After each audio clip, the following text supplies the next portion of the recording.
Allez, zou!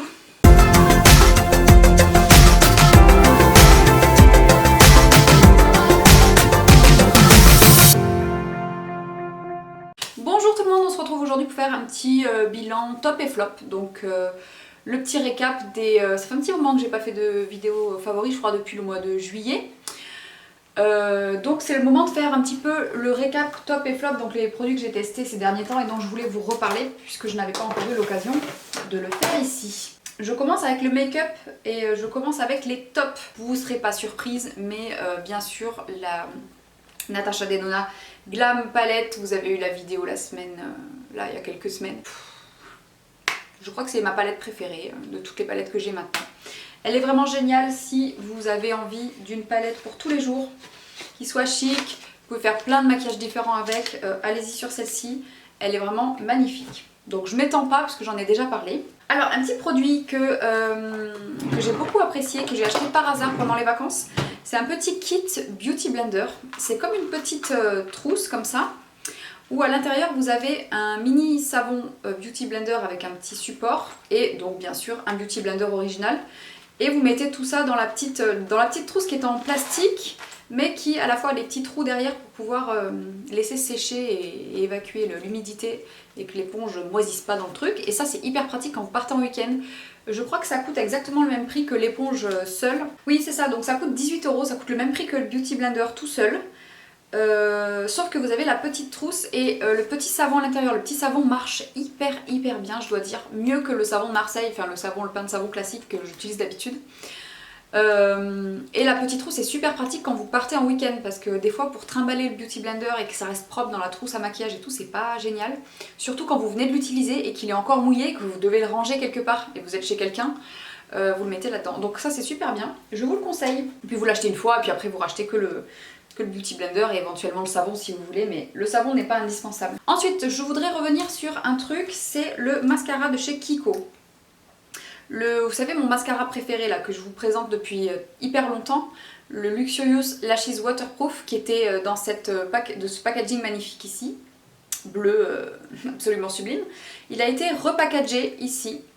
Donc ça c'est la nouvelle version, il a maintenant un bouchon un peu grosse gold avec des écritures turquoises. Voilà, je vous avais dit que je vous ferai un retour, c'est exactement le même, donc il n'a pas été reformulé, il a juste changé d'emballage.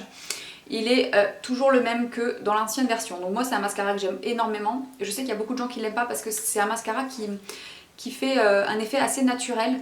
Moi ce que j'aime c'est juste qu'il tient la courbure, moi j'ai déjà les cils assez longs et assez bien répartis on va dire.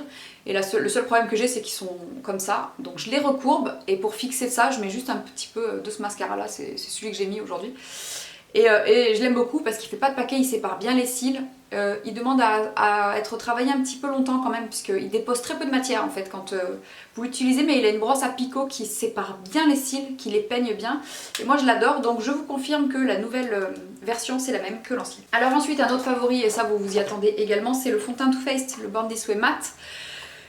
Il faut que je vous raconte parce que si vous ne me suivez pas sur Instagram vous n'êtes pas au courant, mais vous savez que j'en avais deux, le Almond et le Snow. J'ai éclaté la bouteille du Almond par terre un matin en me maquillant la tête dans le cul, j'ai secoué la bouteille et elle s'est envolée et pah, je l'ai éclatée par terre. Et j'ai récupéré ce qui restait et je l'ai mélangé dans celui-ci pour essayer de ne pas gaspiller le produit puisque de toute façon je mélangeais les deux teintes, mais bon du coup je me retrouve qu'avec le Snow. Le Snow tout seul je l'aime pas, il est trop clair et il fait un teint un peu terne.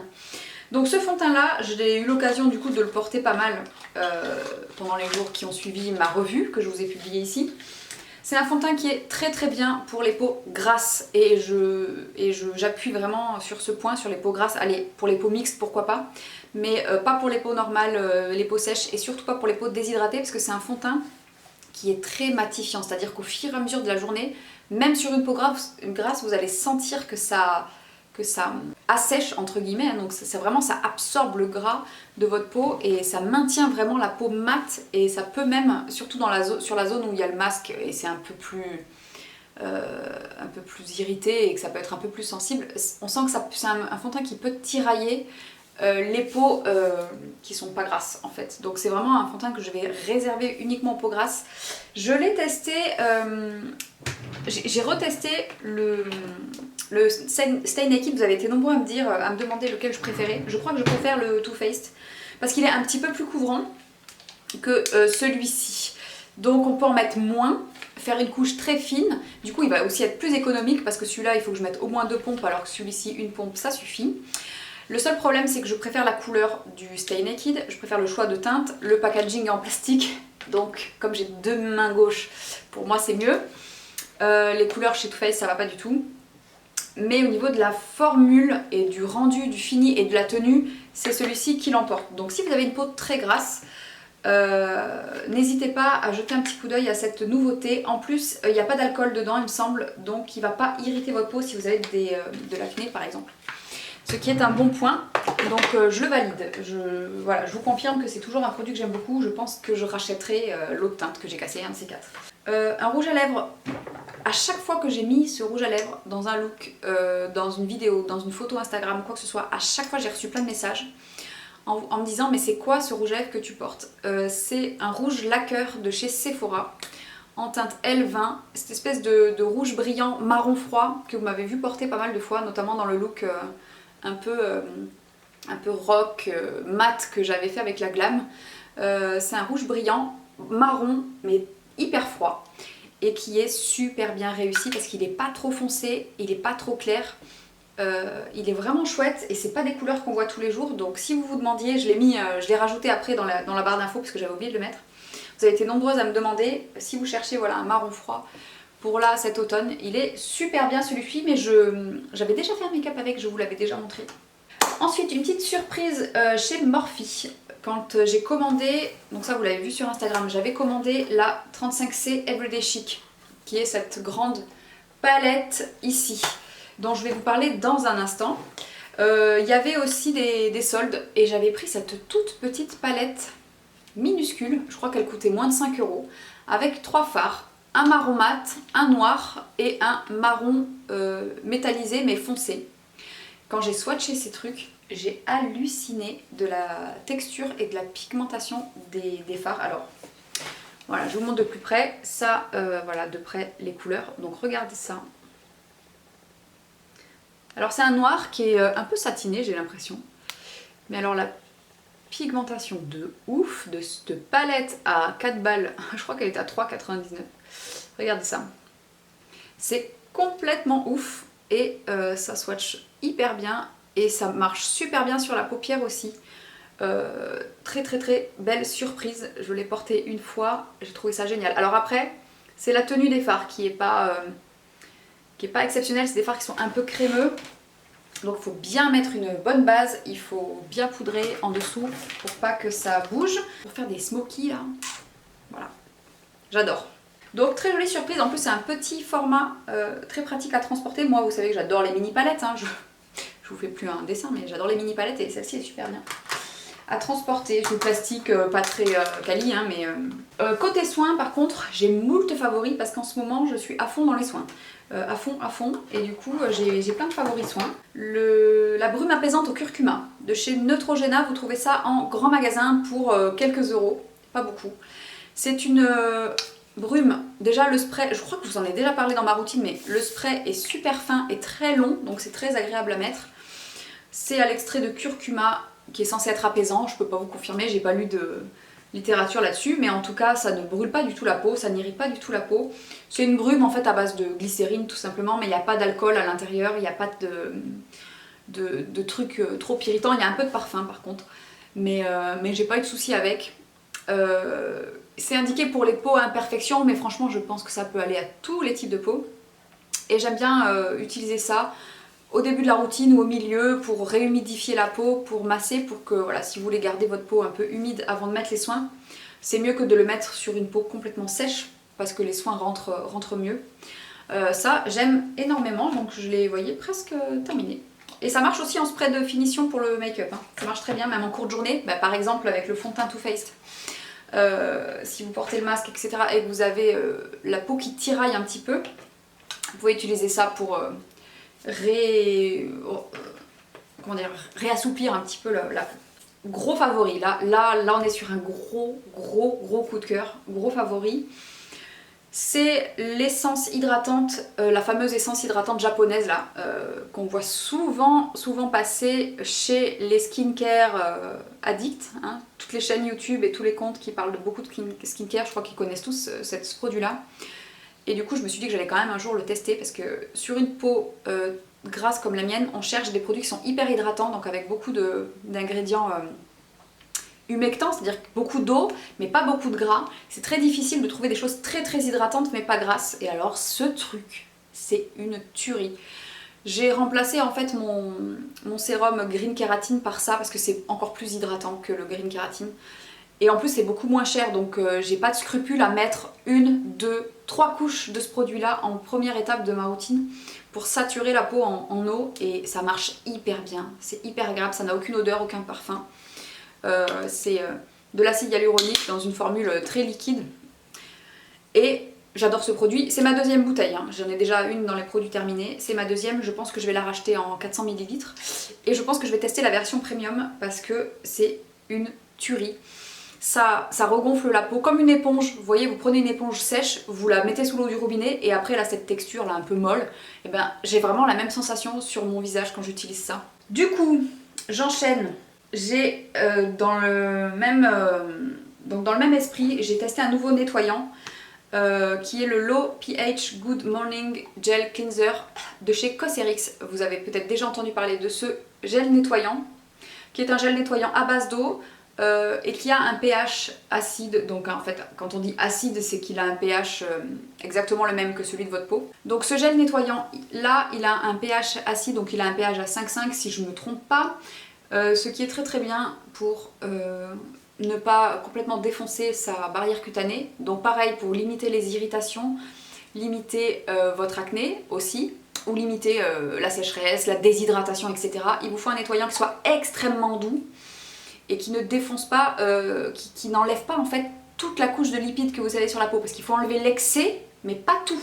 Parce que sinon, si vous enlevez tout le gras que vous avez sur la peau, vous allez avoir la peau sèche et elle va faire quoi? Elle va produire encore plus de gras pour pouvoir se protéger. Alors que si vous enlevez juste ce qu'il faut, c'est parfait, c'est suffisant, et celui-ci il est génial. Alors, c'est pour ça aussi qu'il faut faire un double nettoyage pour éliminer vraiment le maquillage et les crèmes solaires et tout ça, mais sans aller trop loin en fait, hein. Donc il faut d'abord un nettoyant gras qui va dissoudre et ensuite juste un nettoyant gel à base d'eau ou une mousse pour terminer. Bon bref, on en reparlera de ça une autre fois. Alors ce gel il est super bien, il mousse très peu, et alors c'est vrai qu'on m'avait prévenu pour l'odeur, mais en fait je dois dire que je m'y suis habituée hyper vite. Ça sent l'huile essentielle d'arbre à thé. Si vous connaissez l'huile de titri, ça schlingue la mort, ça schlingue la vieille baraque. Pour moi ça sent le parquet humide moisi en fait, voilà. Donc c'est pas très ragoûtant, mais en fait c'est pas une odeur que je crains. Je crains 10 fois plus l'odeur du sérum, vous savez le sérum dont je vous ai parlé là de L'Oréal, le Revitalift, qui sent un peu la fleur, qui a une odeur poudrée, fleurie, ça me dérange, alors que l'odeur de la vieille baraque ça me dérange pas. Donc ça schlingue, mais moi ça me dérange pas, j'adore ce gel nettoyant, vous pouvez l'utiliser matin et soir parce qu'il est assez doux. Mais pour le soir après votre huile démaquillante, c'est vraiment génialissime. Et je crois qu'ils en ont un à l'acide salicylique qui doit être bien, ça m'a donné envie de tester plein d'autres trucs de cette marque. Alors, ensuite, donc je suis plus tout à fait dans l'ordre, mais c'est pas très grave. Un autre produit que je voulais vous présenter, c'est la épithéliale. Vous allez me dire, mais t'en as déjà parlé 40 milliards de fois de la épithéliale. Oui, je sais. Sauf que ça, c'est la version ultra. Je vous ai déjà parlé de la épithéliale AH classique. Je vous ai parlé de la épithéliale duo, parce qu'elle a remplacé l'autre. Et en fait, il y en a encore une nouvelle. Ils ont encore reformulé leur truc. C'est la épithéliale AH ultra. Que j'ai acheté en 100 ml et que d'ailleurs je descends très rapidement parce que j'utilise énormément cette crème. Elle est tout aussi bien que la épithéliale classique. Pour moi c'est la même chose, je sais pas trop ce qu'ils ont modifié dedans. Autant la duo elle était plus une texture gel plus légère, qui était pas mal pour l'été du coup parce qu'elle était plus légère, mais celle-ci me fait vraiment penser à l'épithéliale classique. Donc je vous refais le topo rapidement. C'est une crème hydratante à l'acide hyaluronique mais qui est aussi réparatrice et apaisante. Elle évite d'avoir trop de cicatrices, de boutons, elle désenflamme très bien la peau et les boutons et elle hydrate parfaitement bien. Même les peaux grasses peuvent l'utiliser. Je survalide cette crème, c'est la crème de ma vie. Alors, ensuite on continue. J'ai 2 solaires à vous présenter, 2 crèmes solaires. Donc, je sais à quel point c'est difficile de trouver des crèmes solaires qu'on a envie de mettre le matin. Je suis exactement comme vous, jusqu'à encore il y a 2 semaines, j'avais beaucoup de mal à mettre de la crème solaire tous les jours. Parce que je me disais, je sors, je vais juste à la voiture et je vais au boulot, qu'est-ce qu'on s'en fout, ça va, il y a 3 rayons qui passent, là maintenant c'est plus l'été, machin. Non, surtout que là j'ai réintégré le rétinol et ça me défonce la peau et je sens vraiment qu'elle est irritée et je voudrais pas que ça me colle, parce que si c'est traiter votre peau pour plus avoir de boutons mais avoir des taches... c'est un peu contre-productif quoi.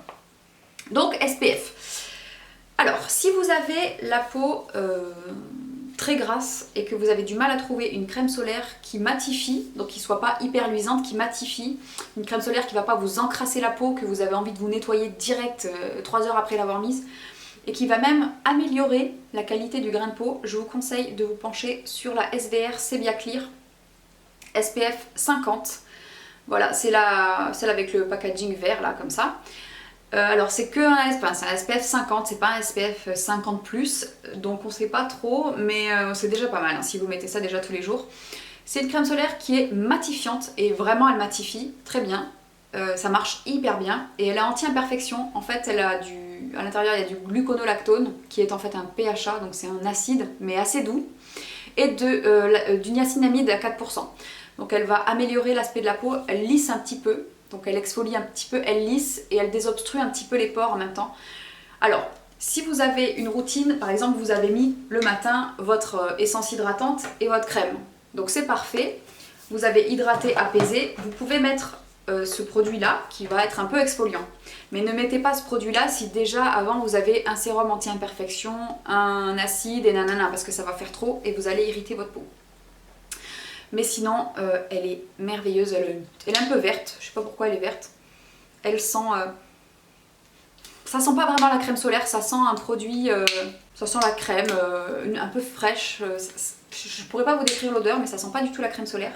Elle est un petit peu épaisse, mais je vous assure qu'elle est formidable. Vous pouvez vous pencher sur son cas si vous avez donc une peau grasse avec des boutons. Et ensuite, un énorme coup de cœur que j'ai eu, c'est pour la Watery Essence SPF 50+, PA++++, 4+, de chez Bioré. Donc c'est celle-ci que vous avez déjà vu tourner. Alors ça, c'est une crème solaire japonaise. Hein. Voilà, qui est extrêmement connue en Asie et pour tous ceux qui sont fans de K-Beauty, donc de soins pour la peau asiatique. Ce truc va vous faire changer d'avis sur les crèmes solaires. C'est-à-dire que tant que vous n'aurez pas essayé ce genre de crème solaire là, vous n'allez pas comprendre que effectivement c'est tout à fait possible d'adorer une crème solaire et d'adorer la mettre le matin et de vous dire non mais il n'y a pas de souci, moi j'en remets même dans la journée de celle-ci tellement je l'aime. C'est un gel, c'est presque... Quand on la masse, ça se casse en eau et on dirait presque un sérum. C'est complètement transparent, hyper léger. On dirait une essence hydratante quand on la masse sur la peau. C'est frais, ça rafraîchit, ça hydrate, ça sent hyper bon, ça colle pas, ça sent pas du tout la crème solaire. Enfin bref, c'est une tuerie. Le seul défaut qu'elle a, c'est qu'elle il y a pas mal d'alcool à l'intérieur. Je pense que c'est ce qui fait cet effet léger et frais. Mais elle a pas mal d'alcool, mais je vous le signale, je la supporte très bien, même sur ma peau très sensible et même avec le rétinol en ce moment qui me fait pas mal d'irritation et pas mal peler la peau, j'arrive à la supporter puisque en dessous je mets pas mal d'hydratant, ma crème, et donc il y a pas mal de barrières en dessous, hein. L'alcool n'est pas directement sur la peau en première couche, donc ça va. Je pensais pas qu'une crème solaire puisse être aussi fantastiquement réussie, agréable en texture, transparente, agréable sur la peau. Génial. On passe à ma partie... Ah non, j'ai encore un truc. Ah, j'ai un truc que j'ai découvert qui est super bien. Je ne l'ai pas utilisé énormément de fois, mais il est vraiment top. C'est le Cica Sleeping Mask de chez Laneige, que pareil, j'ai fait une commande YesStyle en fait, hein, il y a pas très longtemps, je vous l'avais montré sur Instagram. Et je m'étais pris le tout petit format miniature de la Cica Sleeping Mask. Donc c'est une crème de nuit, c'est un baume de nuit, masque de nuit en fait. De la marque Laneige, qui est une marque, alors je sais plus si c'est coréen ou si c'est japonais, je vous mettrai ça, c'est coréen voilà. Laneige c'est de la K-Beauty aussi, c'est coréen, et c'est un masque de nuit apaisant à la Centella, qui répare la peau et tout, et ben franchement c'est une tuerie ce truc. Ça n'a pas d'odeur, ça ne sent rien parce que c'est pas parfumé, Et effectivement, ça rejoint un petit peu ce genre de produit comme l'épithélial ici, sauf que c'est un petit peu plus... comment dire, un petit peu plus occlusif, on va dire, un peu plus épais. Ça fait vraiment comme un masque hydratant, sauf que vous le gardez toute la nuit.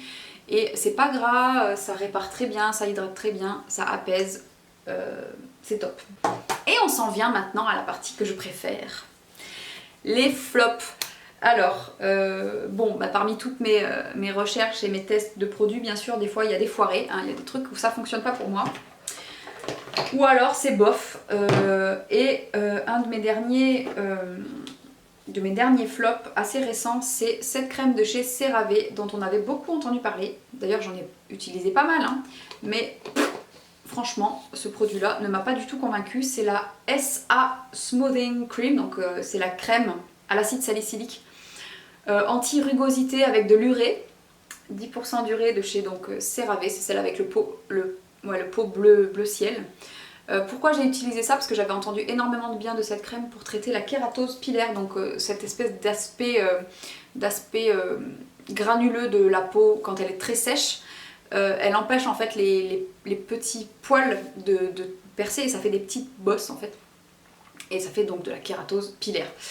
Et ce produit était censé lisser ces petites aspérités. Ça ne marche pas du tout sur moi. Je trouve que la crème est horriblement épaisse, hyper collante et qu'en plus elle ne lisse rien du tout. Donc je suis très déçue.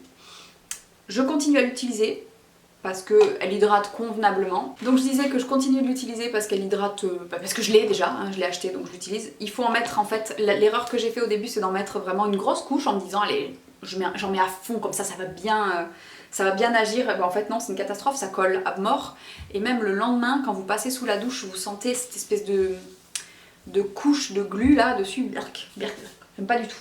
Mais j'ai essayé d'autres produits pour cette problématique là qui sont très très bien, mais ça fait pas assez longtemps, ça fait qu'une semaine ou deux que j'utilise.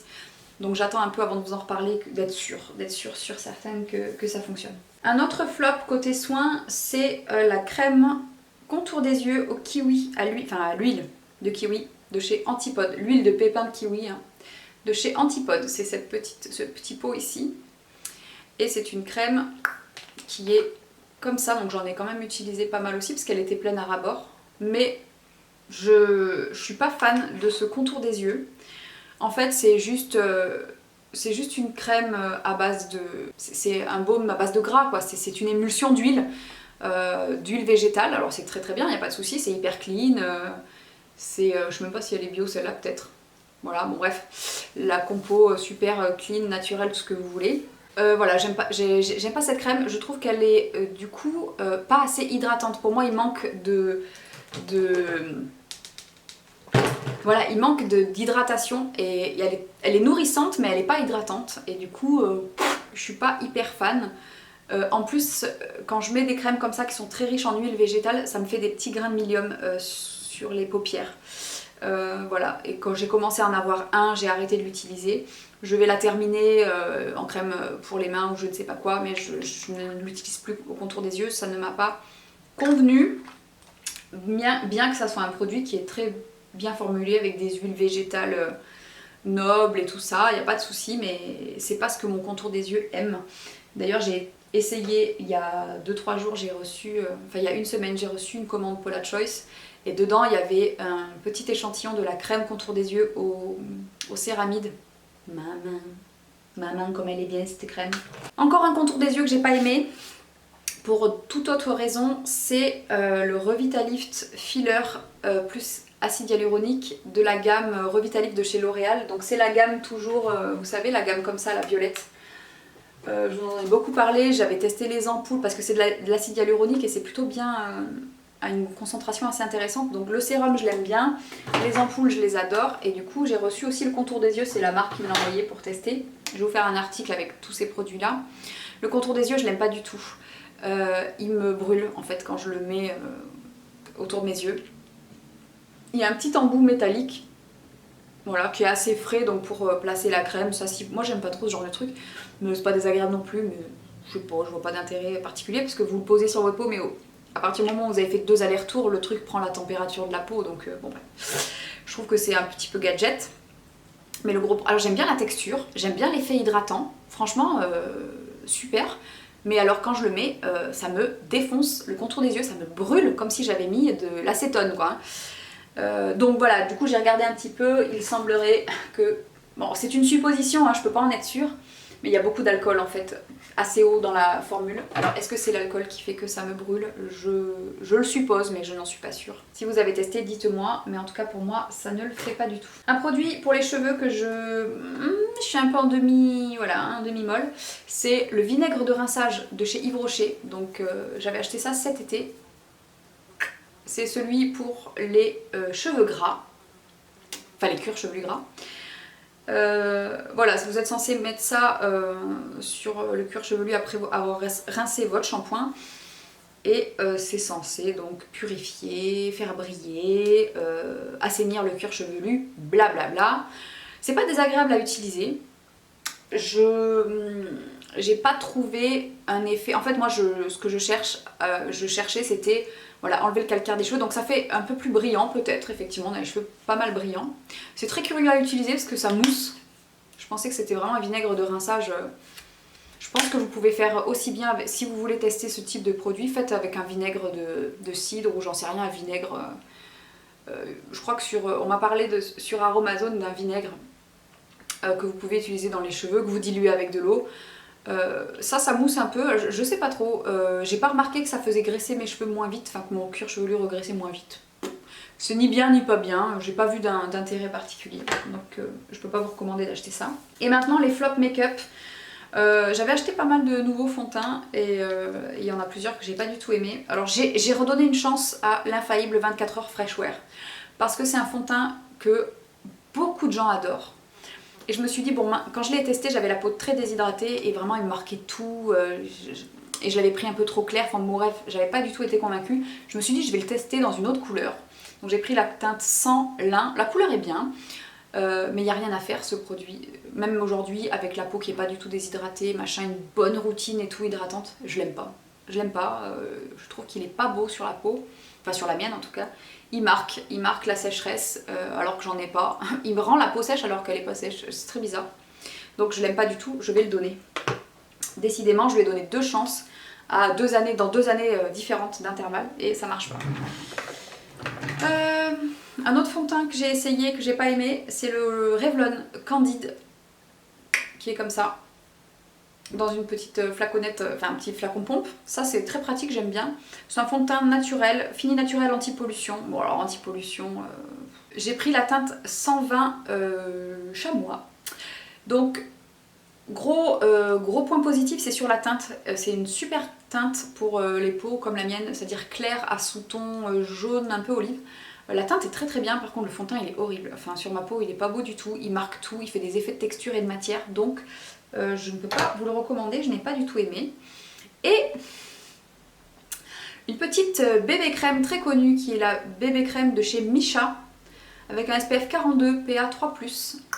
C'est le format voyage hein, que j'ai testé. En fait déjà j'ai un gros problème, c'est que j'ai pris la teinte 21 et qu'elle est atroce. Je vais vous la mettre sur ma main, vous allez comprendre tout de suite. Elle fait gris, complètement gris sur mon visage. Elle est neutre en fait, mais neutre, genre neutre gris quoi. Donc ça fait pas du tout pour moi. Ça me fait un teint de morte vivante, mais vraiment.